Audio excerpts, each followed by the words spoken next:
this last week we had kind of an interesting conversation in the VIP group we wanted to bring you in on.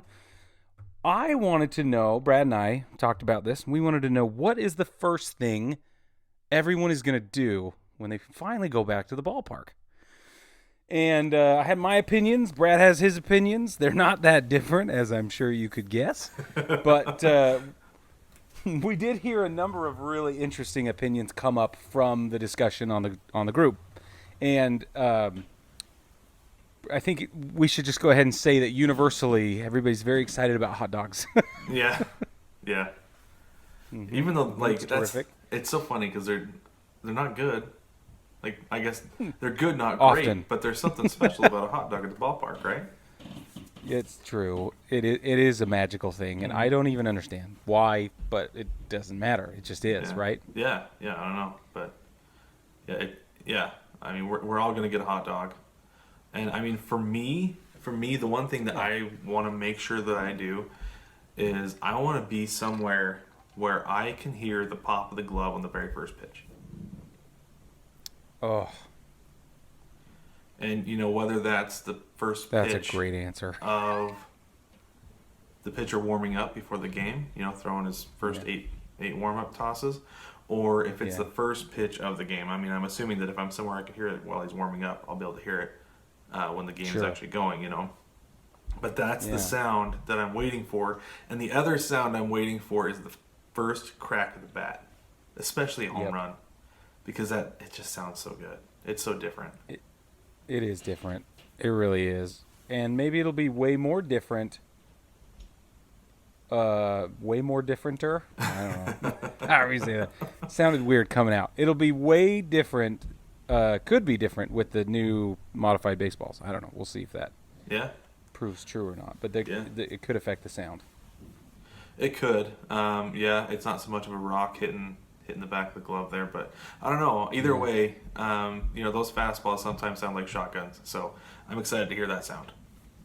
It's going to hit the glove. I think you're going to hear the same thing. But, I mean, when it comes off the bat, I wonder if that'll change. Yeah. But Interesting. I have had a couple of these conversations on the group, but I'm going to use it almost as a mindfulness exercise. I know that sounds new age and hippie and all that, but I really am going to sit there probably in the concourse, right, looking out on the field, and I'm just going to close my eyes, and I'm just going to say, I'm going to try and identify as many different sounds and smells and different things that I can, and then I'm going to open my eyes and I'm going to look and I'm going to appreciate the color and everything, and I really am going to just force myself to slow down, to not take it for granted ever again.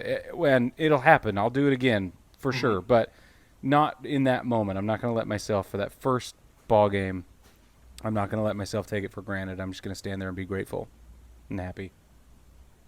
For sure. Absolutely. Yeah. And that's one thing that's funny is I talked about how I went and I toured the Peoria Sports Complex back in October, and they were actually top seeding the field, so the grass looked all dead and yellow.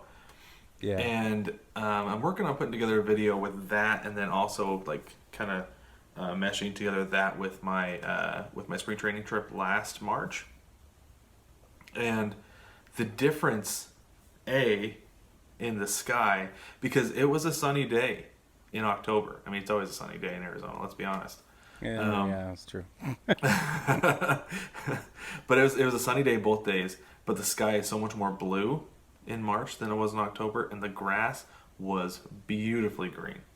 And I have not seen that. And I'll be honest with you, I drive by the Peoria Sports Complex, and sometimes I just swing through the parking lot just so I can see it. Because awesome. I got an itch to scratch, But being able to see that green grass again is going to be really, really cool. Yeah, I love that.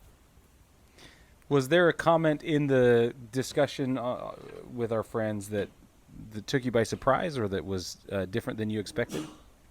I don't know if there is one that really took me by surprise. Sorry, I got to pull it up again because, like I said, if it didn't really catch me by surprise, then I'm probably not going to remember it off the top of my head. Sure. So let me scroll down here real quick to find it, as my phone thinks. Man, why can't I find it? While you look, I'll tell you that Okay, yeah, go ahead. Go ahead.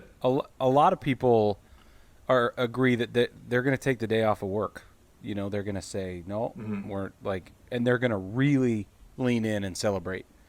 And I think that's really cool. And I was finding myself uh, doing the logistics in my brain, and I was thinking, yeah, okay, you could take the day off. Like I'm taking time off of work to go to spring training, and then I'm going to take time off. I could probably take the day of opening day off, but then the minor league seasons are going to start a little bit later, and I could take that day off too to go to actually go to the ballpark. But Hmm. what's interesting is that a lot of people are saying that they're gonna take time off, and I think it should be celebrated that way. I think that's really a neat thing is to see that our baseball families recognizing that that they can give this gift to themselves. Hmm. Yeah, and here's one I found a really good one. This is Roman A. Guerra. Hmm. Probably saying that wrong. Anyway, he said buy a new cap. Yeah. I don't know what it is about a hat that feels differently when you buy it at the ballpark. I mean, it's the exact same thing, Right. right? Yes. You know, but it's the nostalgia of the experience at the park with that hat. That every time you put it on, it's like, yeah, that's the first time I wore this is at a game. I Yep. bought it, took the stickers off, left them on, however you like to do it, and put it right on, and that was part of my game day experience. You get to relive it every single time you put it on. I think that's a great one. I think that's It's a a great really one. good one. Go Yeah. go into the park, walk around, go to the team store, and buy yourself a hat right away. Just to something easy to remember the experience by. Your first Yeah. time back in the ballpark after, golly, probably 2-3 years for some of them, for some people. Yeah, you're right. So, Well, and it's yeah. So one of the things that surprised me with this discussion, and I know I'm kind of on the sentimental side today, so I don't know what that's all about, but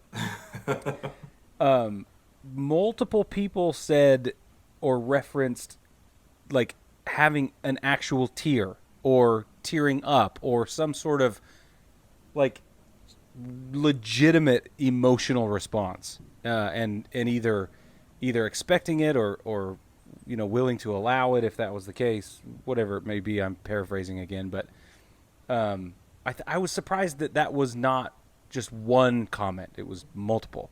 hmm yeah, it was, and I probably will.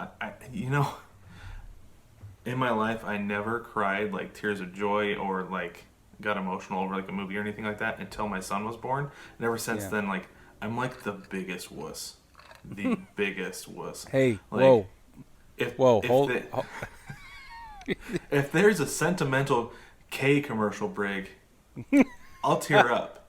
Like my eyes start to water. Like golly, getting Yeah, dusty in here, man. Yeah, it's like true. It's true though. And for the record, Brad, tearing up doesn't make you a wuss. Okay, it's okay to be emotionally available, Brad. This is 2021. We can be it's men with true. tears in our eyes. It's fine. It's true. Um, I'll share a story just like that. I mean, when Tiffany, my wife, was going through all her cancer treatments and COVID was, new, and we didn't have access to each other. She was at the hospital. I wasn't able to go see her. And baseball was shut down. I remember I drove to the ballpark here in town, and I just sat outside the gate, like wondering why I couldn't have baseball when, I felt like I needed it more than ever to have the distraction and to have some sort of landing spot that was safe and familiar and comfortable and fun and all the things that baseball is. And I cried. I cried right there at the gate with nobody there. I'm sure if somebody was walking by, they'd be like, "Wow, he really misses baseball," and I did. It was just for a whole lot of reasons, but so I think maybe I might cry too. I don't know. I wouldn't be surprised. Yeah, I think there's going to be a lot of it, honestly. Yeah. Like, same thing for you. It's an escape for a lot of people. I mean, sports in general is, Yeah.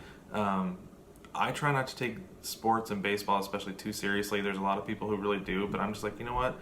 Tim Kirchin once said, he said, what was it? It was, life's hard enough as it is. If there's a laugh, count me in. And that's part of the reason, that's part of the way I treat sports. I used to be really, really serious about it, but I'm just like, it's just a game. It's an escape from all the hard things in life. And if we can have fun with it, I mean, that's part of the reason we do this podcast, so we can have some fun with it, escape from the other things in life, and help our listeners and our baseball family do the same thing. And I think that there are gonna be a lot of people standing in a stadium just like, this is what I needed. I missed it more than I thought.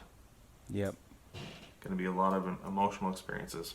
I'm getting emotional just thinking about it, to be honest with you.